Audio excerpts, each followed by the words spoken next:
You're watching the PlantX Vodcast. Join us as we explore the inner workings of all things plant-based and all things PlantX, from the products and lifestyles to the people behind them.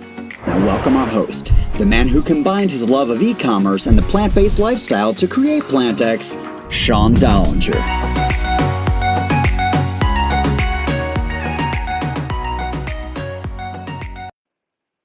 Hey everyone, welcome to our fourth episode of season 2 of the PlantX Vodcast, and hope everybody had a great long weekend last week with Labor Day. And due to taking the week off, such exciting news over the last 2 weeks with the launch of the platform on Shopify, already seeing such amazing results. The report coming out from the hedge fund out of New York, Capital Y. Thank you very much for believing in PlantX and following the story. The announcement of our executive chairman, Fred Lay, who's just been such a supporter from day one, has such an unbelievable story.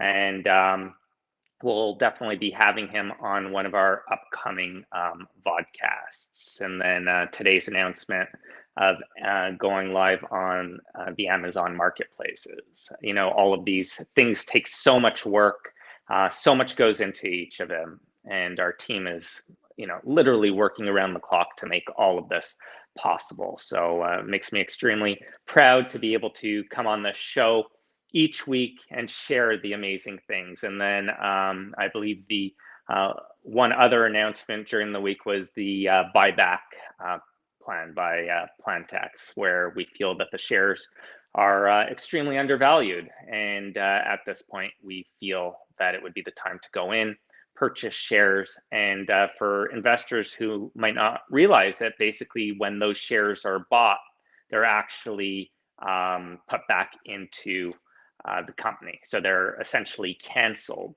which obviously lowers the amount of shares outstanding in the company. So that pretty much brings everybody up to speed on what's taken place over the last couple weeks. And on our show today, we have David from Two Bears. And before we bring him on the show, for all the newcomers, where we have this show each week for our investors, shareholders, customers to learn a little bit about what PlantX is all about. My name's Sean Dollinger. I founded the company. It was an idea back in December of 2019, and then the website launched in April of 2020. So much has happened in just a little over a year. But what PlantX is all about, it's your one-stop shop for everything plant-based. So if people are looking for plant-based groceries for the house, meal delivery,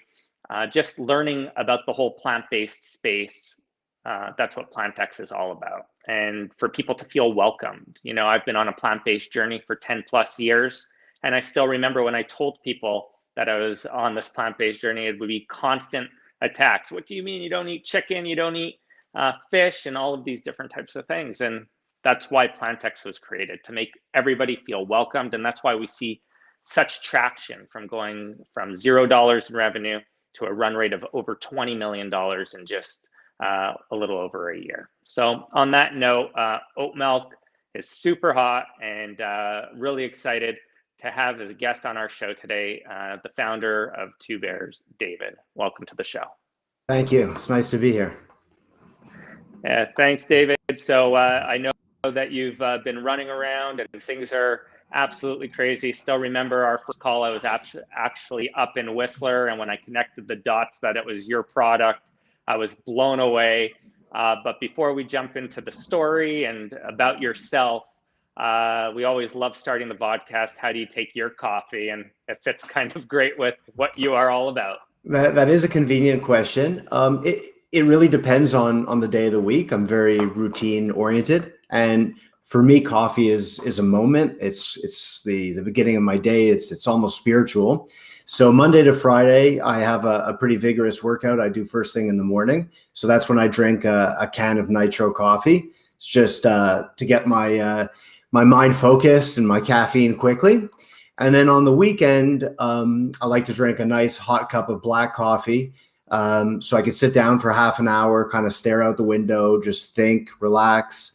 And it's almost like meditation. But whether it's hot or cold, it's black coffee in the morning. Got to start off with close to no calories. And so black coffee. Love it, David. And I have to say, it's probably our 40th plus vodcast over the 2 seasons. And you're the first one who has a ritual for different days of the week. So that's pretty cool. And the nitro, I love nitro. It has just that foamy type of feel, or that smooth. It's hard to explain, but it's delicious. So great call on that. It's unreal, the difference of the nitro. So when we first launched, actually, we were in a glass bottle.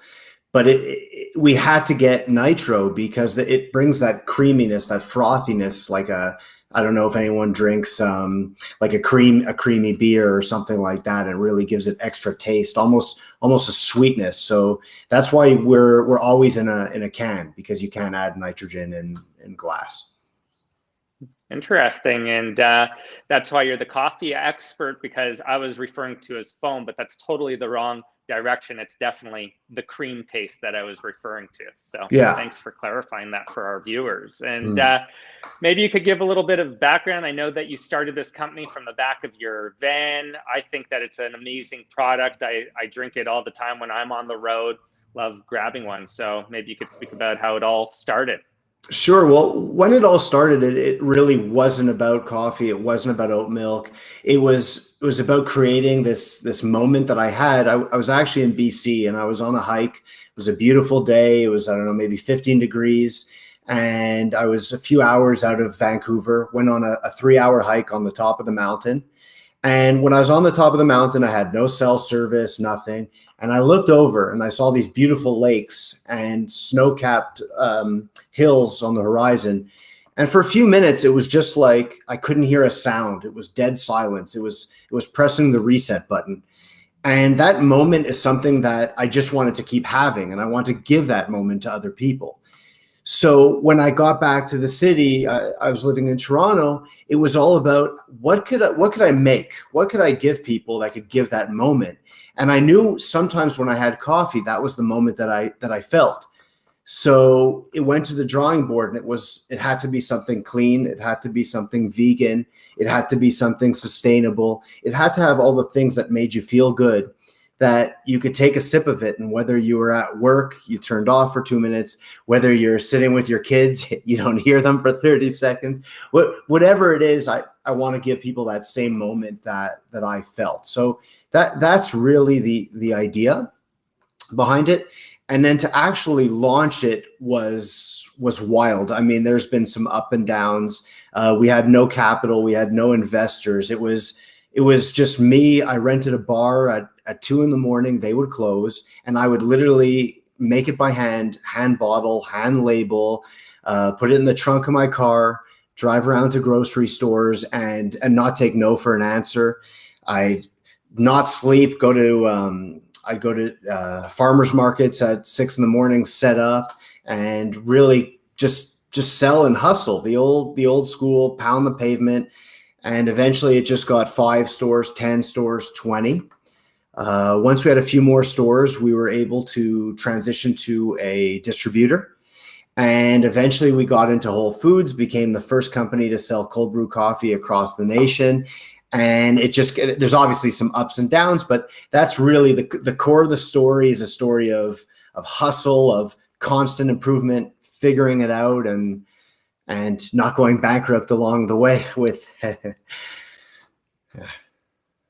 Love it, David. And what do you mean no ups? You mean there were ups and downs? It wasn't all ups and no hard work, right? It's all luck. So at the end of the day, you're speaking like a true entrepreneur at the end of the day. I love it. And I definitely feel the love that you have for what you've built here. So obviously, from the time you started the company, oat milk has just become on fire, right? From Oatly going public, minor figures literally selling out. And there's such a connection to oat milk. I know people who go to different parts of the city because different coffee shops use different types of oat milk. So it's just such a personal preference in a relationship. And that's why I always speak to people. I love it from our side being a platform because we sell them all. At the end of the day, we love giving people choice and selection. But for yourself, you've got to win that placement. You've got to win that war. So when you got started, was oat milk as hot as it is now? And how did you see it go? Did you know this space was going to be as hot as it became? I'd love to tell you I did. I had no idea at all. What actually happened was the company was doing all right, but I still wasn't a huge coffee expert. I wanted to be. So I started to become very good friends with the roaster that I was buying beans from. I didn't know him very well. He was going to Colombia to go visit some farms. And so I decided to go with him, visit the farms, really understand coffee. When I was with him, his name's Joe Angelotti, I realized how much he knew and how little I knew. And this just made perfect sense. How could I not partner with somebody that's importing green beans? He was one of the first specialty coffee roasters in Toronto. And he's just in love with quality, with taste. And we came back from Colombia and we said, you know what, we got a partner. Let's put his coffee roasting business. He had owned some cafes and just partner 50-50 and figure it out from there. So the first thing he said to me is, I know your company's called Two Bears Cold Brew and cold brew's on trend. I don't care about trend. I care about the best. Everything has to be the best tasting. And that's actually what I really love about Joe. So we immediately deleted the name Cold Brew and started actually making Flash Brew. So Flash Brew coffee means we make coffee with hot water, the way it's intended to be extracted, 96 degrees. And then it's about a 4-minute process. And then we flash chill it. So we lock in the good taste and lock out any possible bad taste. So instead of a cold brew that's sitting for 12 to 24 hours, it's oxidizing, it's not extracting all the good oils and sugars, we brew with the hot water to really get all the taste out. So that's the first thing we started doing. But then we knew we had to have a latte because 80% of coffee drinkers drink some sort of milk or sugar in their coffee. I was a purist. Joe owned cafes. He knew it had to have milk. But for me, it had to be some sort of vegan, plant-based. But I didn't know what was good, and I didn't really I couldn't drink soy. Coconut was overpowering. I didn't know what to do. And that's when Joe had mentioned oat milk. This is well over 3 years ago. Nobody knew what oat milk was. This was, but Joe is all about his passion and the best taste. So he said, you know what, we got to use oat milk. And we started actually testing with minor figures because there was no good oat milk in Canada. There was only one company making it, and it wasn't the quality. It was really a mass market kind of oat milk. And so we said, we got to make the first high-end premium oat milk. I mean, we come from a country with some of the most oats in the entire world. Why wouldn't we be sourcing and making our own oats here instead of buying it from over the pond? So we started formulating. It took over a year to make the right oat milk. And we came out with these lattes, having no idea oat milk would be huge. We just knew this canned drink had to be the dopest drink anyone would drink. And that's it. That's all it was. 3 years later, we happen to be I think we're the only premium oat milk made in Canada. We now have 1 liter as a shelf stable, and it's evolved. We've got a bunch more 1 liters coming out, and it's a mix of luck and just doing whatever tastes best, and that's really what got us here. Love it. I absolutely love that story. And your product, like I said, I went into our Squamish location at X Market over there, and I didn't see your product, and I started freaking out. And I'm like, we need the best products always. And we gave you front row and center over there. And I still remember just a few years ago actually trying oat milk for the first time. And I walked into this coffee shop in New York, and somebody tells me about it, and I'm like, oat milk, never heard of it, must be bad for you. That was my immediate reaction because I'm trying to put everything together, and it was awesome. And love how you went with something that you guys believed in, and look where it's grown to. And David, you always come on and you support our show, and every week we love to give something away to people who join, investors, give feedback, positive, how we could get better.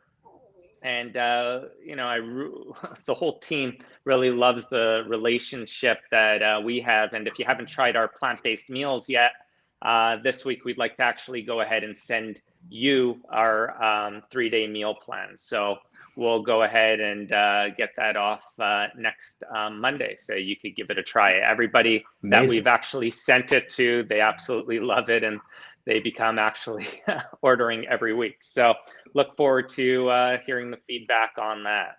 Well, so I don't know if this is a good deed or you're trying to get me addicted and make money off me every week.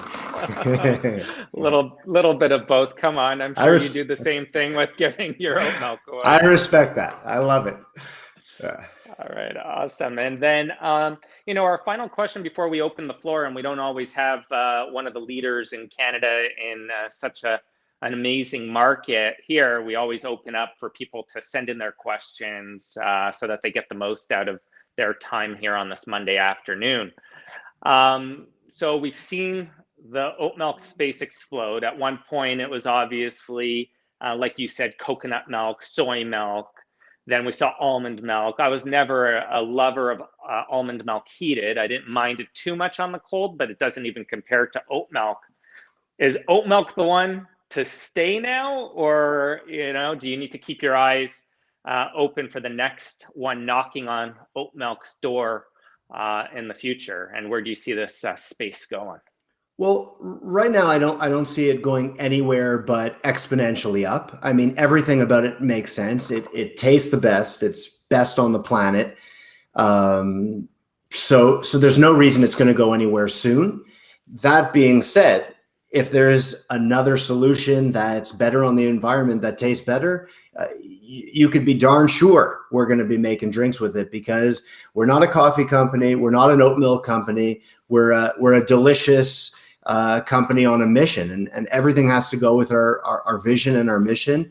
And right now oat is just the most sexy thing on earth. There's nothing bad about it that I could think of. I mean, I drink a can every single day, and I put oat milk in my smoothies.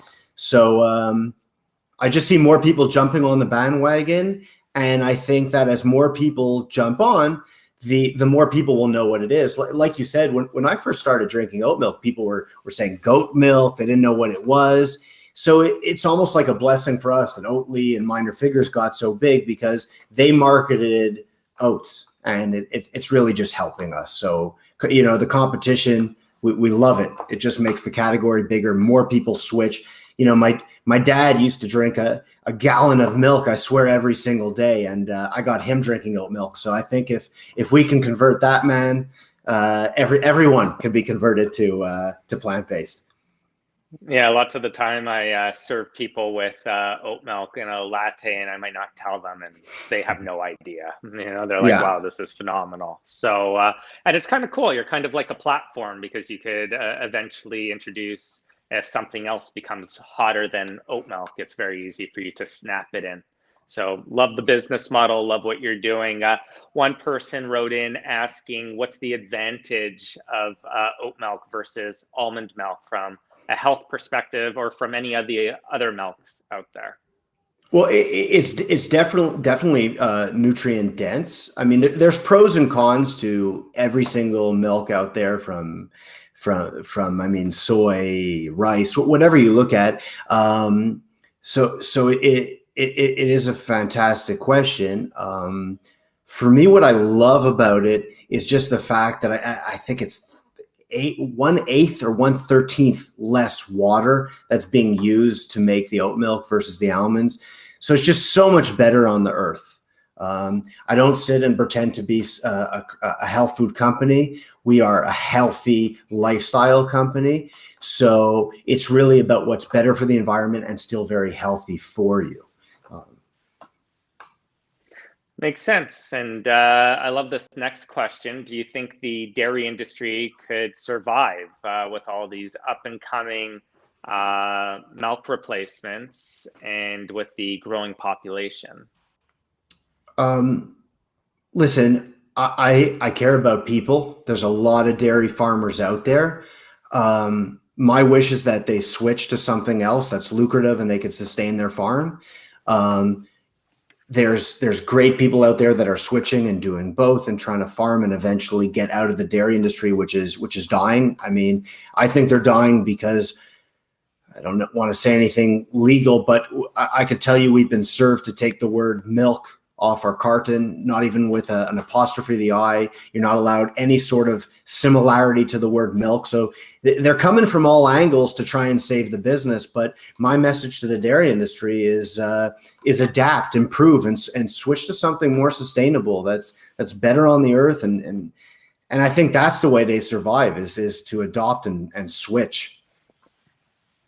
Great. And Dave, we're getting so many emails here today about questions and everything, really a hot topic at the end of the day. So we'll finish with this one. What's the biggest challenge that you come across while educating people on oat milk and making the conversion from regular milk to oat milk or any of the other alternatives out there? The biggest challenge from converting people to this milk, well, it's not the people. The people want it. Everyone we give this to loves it. We get inquiries on our website, twobears.ca, like on our Amazon, everywhere. The product is moving. You know, anywhere where it's easily available, it's moving. Really, where we're seeing the biggest challenge is some of the retailers, the large retailers, are moving slower. Maybe the buyers don't understand what's happening. So sometimes, you know, I'll be speaking with a buyer and they're just like, yeah, you know, oat milk's, it's trendy, it'll come and go. Or, yeah, but the Starbucks Frappuccino is the most sold drink in North America. It's like, yeah, it won't always be. And this is the future. So I think it's really pushing the big retail to understand like oat milk's here to stay. It's not going anywhere. And, you know, get on or fall off the wagon.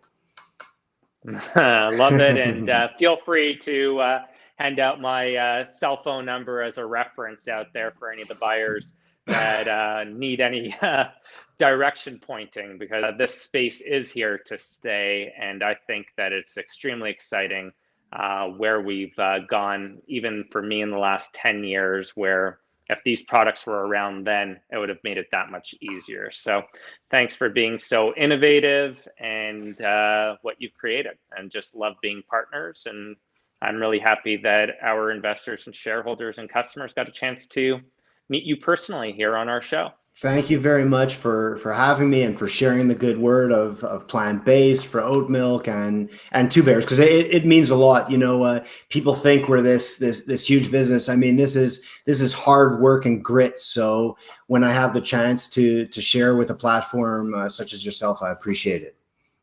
Hey, thanks so much, and look forward to continued success together. And hopefully we'll be the first ones or one of the first ones carrying your product down in the US at our launch of our new store in San Diego and Venice Beach. So thanks so much. No worries. Thank you. Cheers. So there you have it. Another phenomenal partner of PlantX. This industry is growing at a tremendous rate. Every day people are sending me articles, and I try to share them with our investors and shareholders. For whoever doesn't follow my own personal LinkedIn or Facebook, feel free to follow, so that you're always up to date with anything that I might be sharing on my pages and on my social. Our team, you know, again, like even seeing this video, there's 4 people that are constantly on, from Adam Kruger, who helps with the full visual and always making it more interesting, and then Alex Hoffman, and then we've got Christian Paul, and then a couple other designers who help with putting everything together, Jacqueline as well. So lots go into these shows, and Christian Paul has been working really, really close with somebody who I met when I just moved to Vancouver a few years ago. Her name's Sarah Fiervento. I think that's how you pronounce the last name. I apologize if I didn't pronounce it right. And when I met her, she definitely was not vegan. And, you know, slowly but surely, she's made the journey towards a plant-based lifestyle. And just a few months ago, PlantX sponsored her at at a weightlifting competition that she went over to in Victoria, and she absolutely did amazing things over there. And Christian worked really, really closely with her to capture the video. And I think between the two of them, as well as the team overseas, they put together a phenomenal video. So that's going to be actually following today's podcast. We're trying to always keep things interesting. Hopefully everybody enjoyed the show today. And if we can make it any better, or any feedback, positive, negative, absolutely anything, we just want to keep growing here at PlantX. And when you're taking time out of your day to join us, we want to make sure you're getting everything that you're expecting out of these videos. So please subscribe, recommend this to friends. That's the only way that we've gotten to this point. Share the word, spread the word of PlantX, and again, subscribe to the channel. And thanks again for believing and supporting us. Until next week, and I believe next week we have Venus Williams on the show, so it'll be amazing to have someone like herself coming and sharing why she decided to join PlantX and be an investor and be part of what we're growing. Until next time, stay curious, stay planted, stay healthy. Cheers. Thanks for watching the PlantX Vodcast. Don't forget to hit the like button and subscribe to the channel. For more information, go to investor.plantx.com. See you next time.